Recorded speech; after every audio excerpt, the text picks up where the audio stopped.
Good morning, Jay. I'm Andrew. And I'm Morgan, and this is 8 p.m. for November 1st, 2024.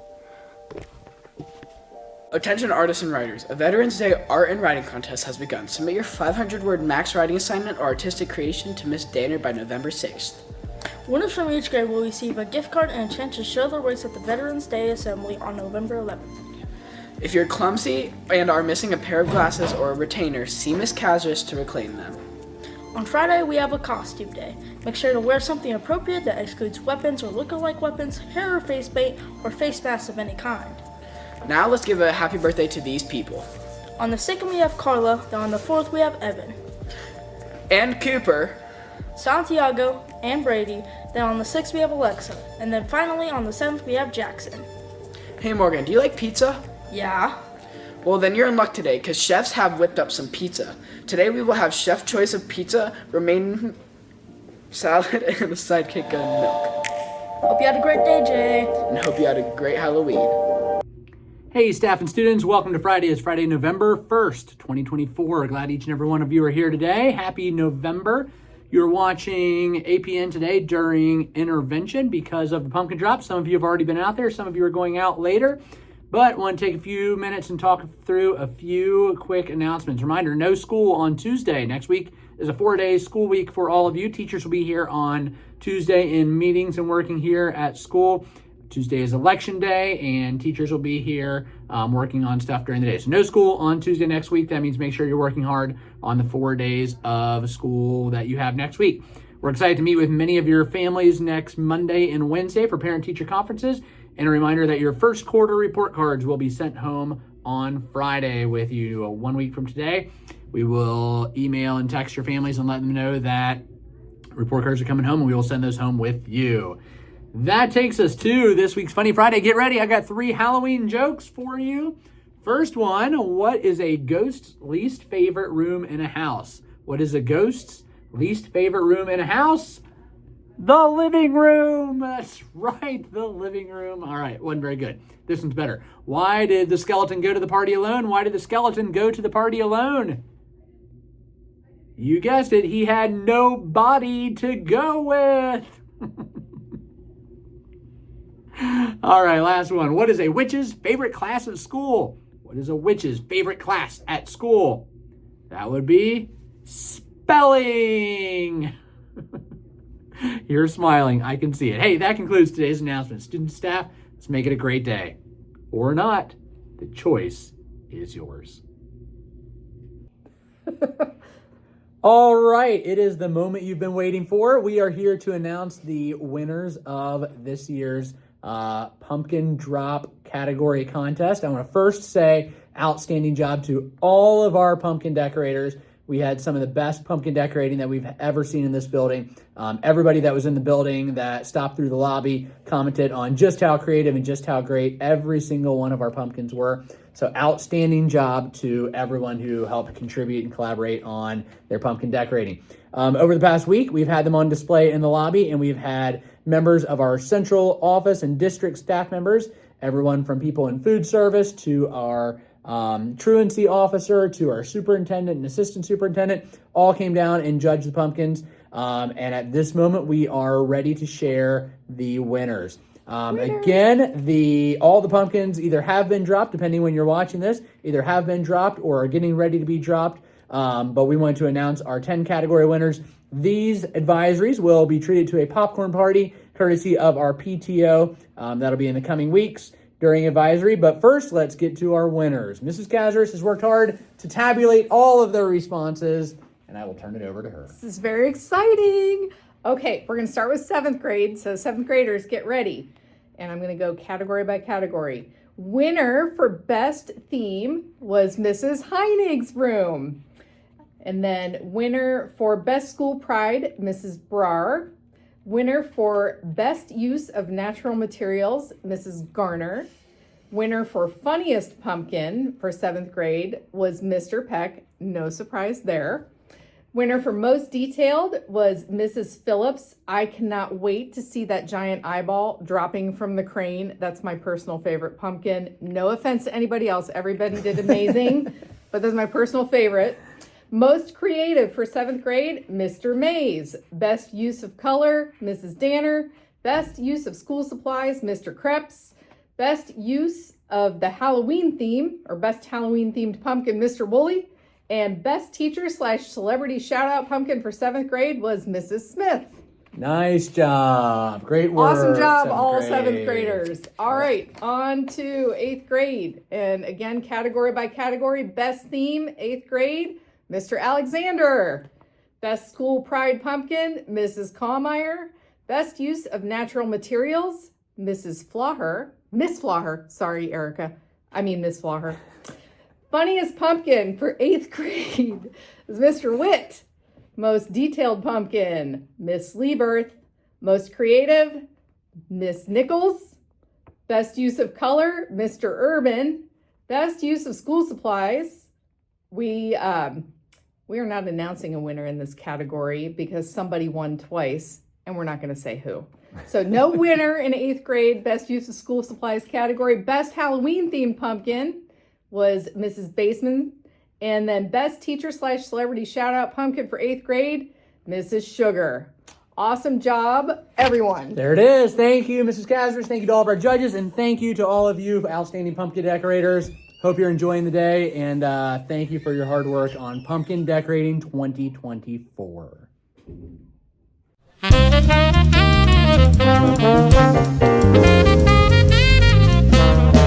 What's up, APN? I'm Gabe, your host for today's special Vocab of the Day.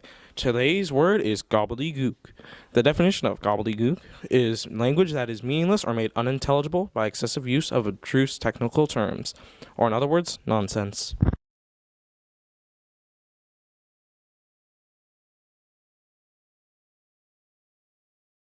Halt! Under what conditions? Under conditions of pipsqueak, No. I have nothing you desire. Quit giving me all this gobbledygook.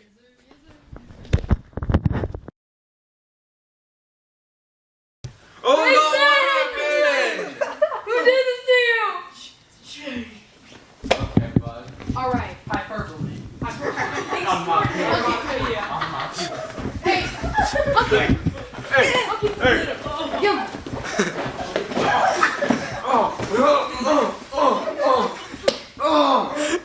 You get him!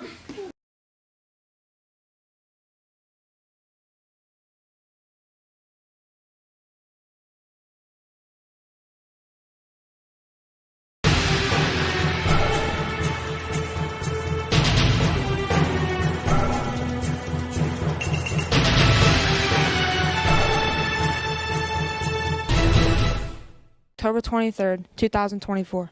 A supposed terrorist attack on the Turkish Defense Company happened the same day, ending 5 lives and almost 22 wounded. And it is suspected to be an attack from a terrorist organization called the PKK. It was also said that Turkey would punish the group for their actions because the European Union and the United States would not own up to the attack. Well, that's all from me. Have a great day, Jay. Hi, I'm Grayson, and this is On This Day. You may have thought the first president had lived in the White House. Well, no, he didn't. Construction on the White House started in 1792. It was later finished in 1800. The second president, John Adams, in the middle of his presidency, had moved into the White House on November 1st, 1800, which just happens to be 224 years ago today. That's all from me, J.A. This has been Grayson with On This Day.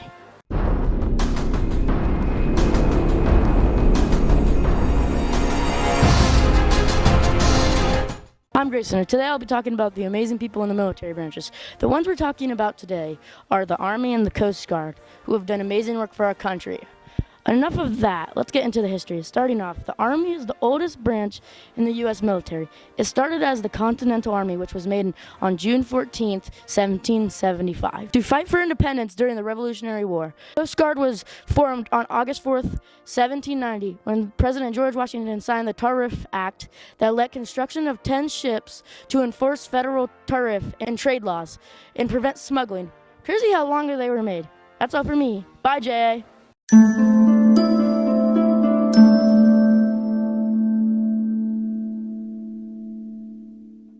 What's up, APN? I'm Reagan, and today I will be reviewing one of my favorite TV shows, Fuller House.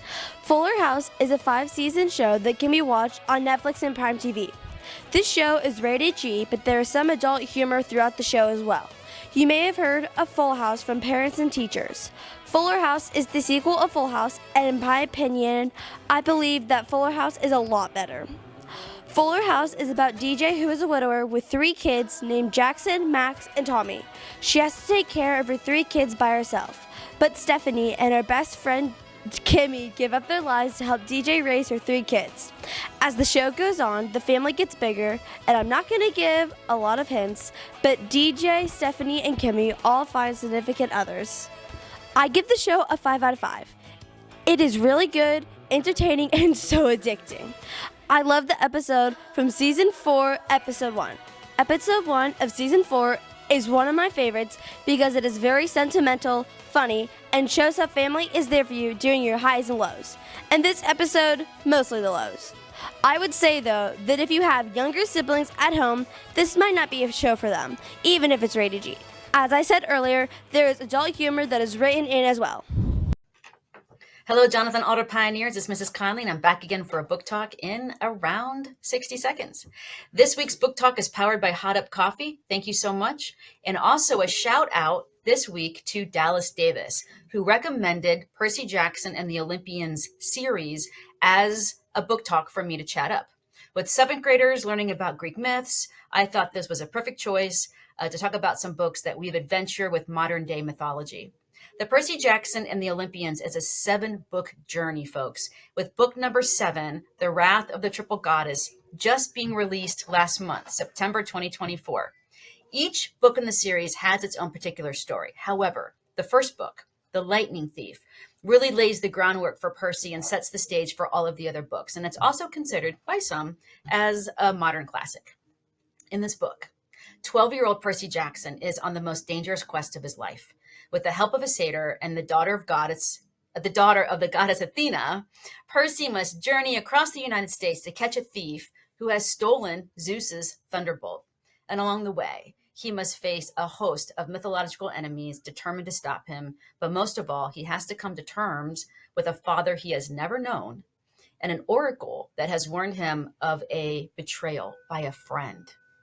A fun fact about this series is Rick Riordan dreamt up the tale of Percy Jackson as a way for his son to feel less alone living with ADD and dyslexia, 2 disorders that nearly all the demigods in this series have. We have books 1 through 5 available for checkout in our library.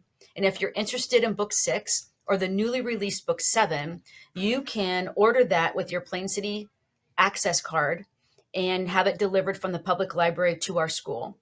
It's like DoorDash for books. And if you need assistance using your student access card, please just come down to the library and let me know, and I will help you out. Until next time, happy reading, and I'll see you next week.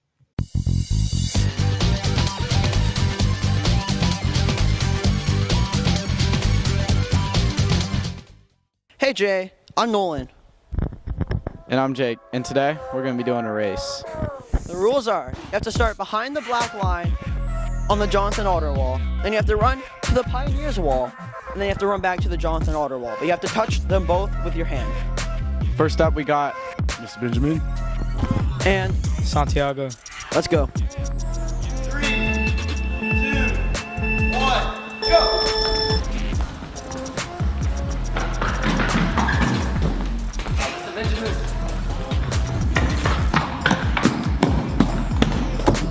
All right, what do you have to say about that win? I mean, he's a little kid, so what do you expect? I'm a grown man. Santi, what do you feel about that loss?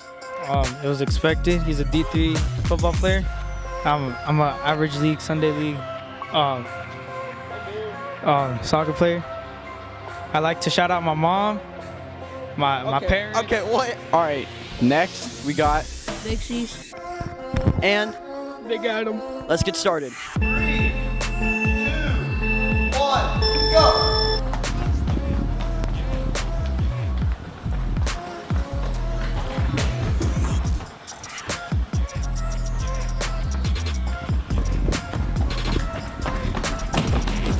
All right, Big Adam, what do you have to say about your victory? That was too easy. What do you feel about your loss, Big C's? My shoes were falling off my feet. Okay. Last we got Lexi. And McKenna. Let's go. 3, 2, 1, go!